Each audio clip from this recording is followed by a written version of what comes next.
In a bustling city, near a chaotic bus station, sat a man named Shivram. He was born blind, but this was the least interesting thing about him. Shivaram sold fruits, but people came to his small stall for much more than just a sweet mango or a crisp apple. They came for directions when they were lost. They came for comfort when their day had been rough. You see, Shivram had a unique gift. His voice was calm, like a gentle stream, and it had the power to soothe the most troubled souls. He didn't need eyes to see the world. He experienced it through sounds, smells, and the subtle vibrations of life around him. He could recognize his regular customers simply by the rhythm of their footsteps. He knew Mrs. Davies' hurried steps meant she was late for her evening class, and he'd have her usual bananas ready. He knew young Rohan's playful skip meant a school holiday one rainy evening. As the city lights blurred through the downpour, a young man named Karan stood drenched and defeated near Shivaram's stall. He wasn't looking for fruit. He was just staring into space, his shoulders slumped. Shivaram, sensing the heavy silence, called out softly, "Lost your way, son."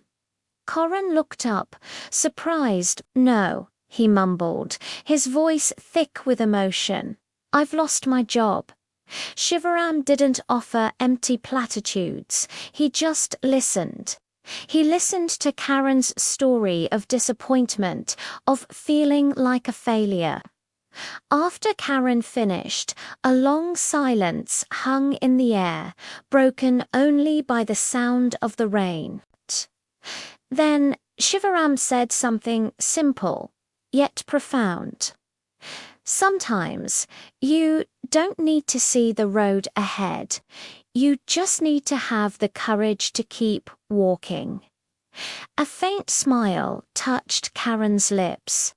He bought an apple, the simple act feeling like a promise to himself, and walked away into the night feeling a little lighter.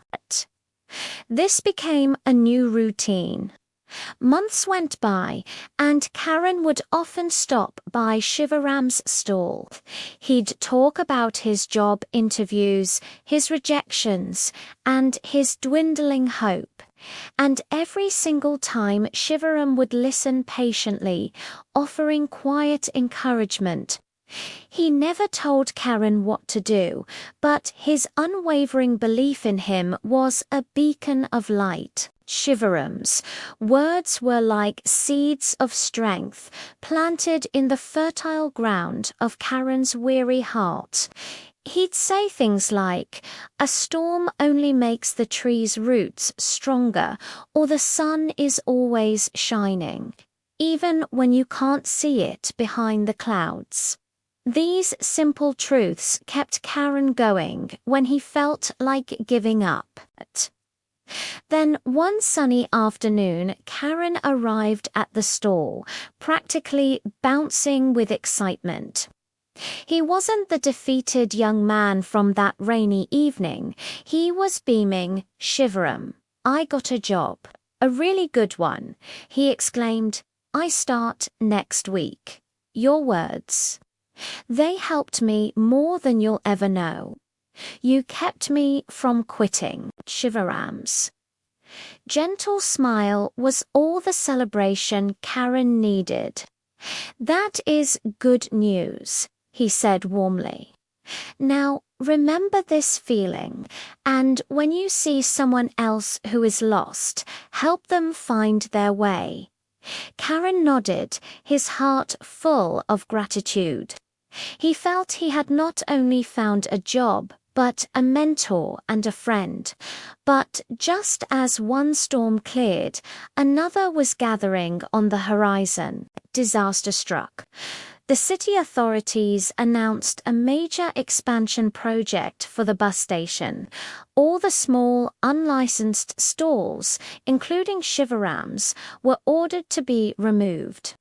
For Shivaram, this wasn't just losing a spot, it was losing his entire livelihood, his connection to the world, the very place where he helped so many. The news was a devastating blow, but Karan, now confident and resourceful, refused to let this happen. He remembered Shivaram's lesson: help someone else. This was his chance. He quickly wrote up a petition explaining how Shivaram was more than just a fruit seller.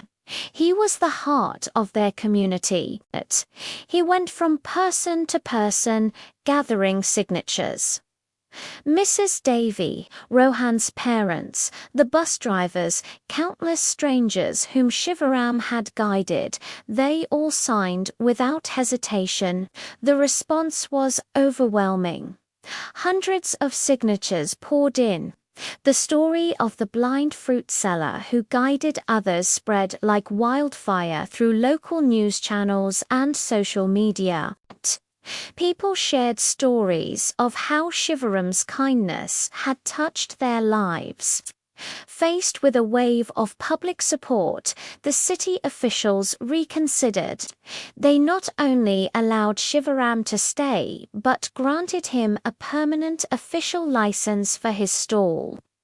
The man who had spent years being a guide without eyes, showing others the way, found that the world had guided him back. Shivaram continued selling his fruits, his calm voice still a fixture at the busy station.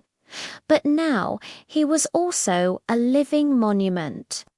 A beautiful reminder that the things that matter most in life aren't seen with the eyes, but are felt with the heart. Thank you so much for watching. If this story touched you, please hit that like button and subscribe for more content that inspires.